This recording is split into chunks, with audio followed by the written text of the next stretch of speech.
is here inside the session hall. So one of the prosecutors, Congressman Reynaldo Umali. And it was given by who to him? We can ask him, Your Honor, if you May we request? wish.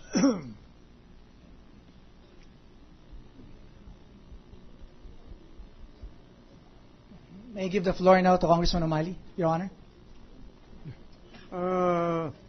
The gentleman from Mindoro is recognized. Thank you, Your Honors. Your Honor, please, last Thursday, I left the Senate halls during the hearing. I went to do my job as a congressman of the 2nd District of Oriental Mindoro.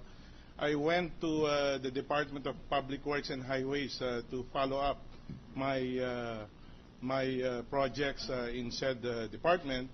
And on the way out, I couldn't really actually recall what particular instance that I was that this document was given me. I think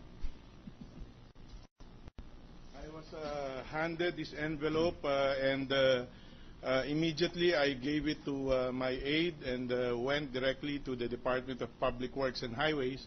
And then on the way back from Department of Public Works and Highways, I went to the hotel mentioned by Honorable Prosecutor Tupas in Ross Boulevard, and we had a meeting there, but I had to leave shortly after I handed this document to him. After seeing the document, that I felt it was so important for the prosecution to know and to discuss on how to go about it. But I was no longer present in the meeting because I had to attend to a TV show, Duelo, with one of the spokesperson of the defense in that particular program. So I couldn't actually recall, I could recall a small lady, but the lady was, I couldn't remember at all who this person was, because it was just handed to me and I was on the way out already. Mr. President, I thank the good gentleman for his explanation, and also Congressman Tupas. Mr. President, I raised this issue actually, if only to place on record and manifest that in granting the subpoena, the Senate is not in any way, and that's my understanding, tolerating any violations of the law in order to obtain evidence or details of evidence to be subpoenaed. That in so issuing the subpoena, as specified by the order of the court, that the Senate does not in any way allow, nor does it give its consent for such practices in violation of the law to be done by either side, either by the prosecution or by the defense. I submit, Mr. President. Thank you, Your Honor. If I may just manifest, Your Honor, if Your Honors please, there was no intent to violate.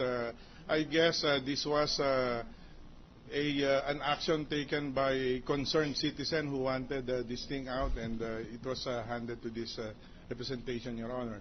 And precisely, I gave it to the prosecution team for them to study on. Where was the envelope given to the congressman? I couldn't exactly recall. Was it in the Department of Public Works? Not at all, Your Honor. It was I was here in the Senate, and then I left at about more or less 2:30, and then I went to. I couldn't exactly recall where, because there were just so many documents that were handed to me on that particular. But you mentioned about a lady. Yes, Your Honor. Lady. Where did you see that short lady?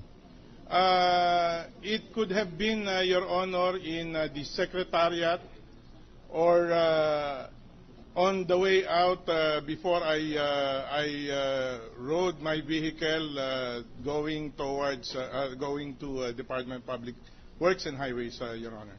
And you saw that the lady handed the envelope to you? He just passed on, and I thought... Whom? To whom? To me, Your Honor. To you? Yes, Your Honor.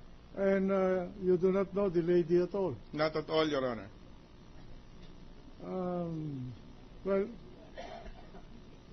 we leave at that. We leave at that. I would like to explain that the resolution of this court was simply to authorize the issuance of a subpoena. and whether those evidence subpoenaed are admissible evidence, given the fact that they apparently appeared in violation of existing laws, is a question that must be resolved in due course.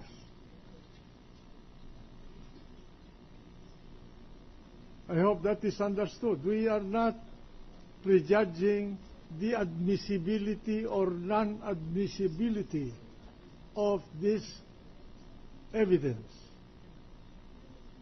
And this issue will come up at that point when the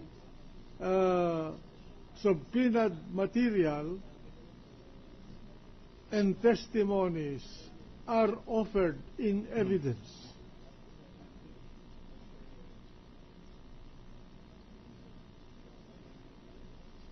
And all of these incidental issues will be open for scrutiny at the proper time. You know, it's the Republic Act 6426 is a very strict law, far stricter than Republic Act 1405. It imposes a penalty for its violation, and nobody is immune from that penalty, whether you are a member of the court, whether you are a member of the legislature, whether you are a member of the executive department, whether you are public or private person. That is the mandate of Section 10 of Republic Act 6426. Whether the appearance of this document in violation of Republic Act 6426 will impair its admissibility as an evidence is something that to be resolved at a later date. This court cannot at the moment resolve that issue. So ordered. Thank you, Mr. President. Mr. President, Floor leader. well, in response to what Senator Escudero mentioned, perhaps the Senate CCTV may be of help to determine who that lady is. Sergeant at Arms, I'm sure, would be able to look into that. Anyway, Mr.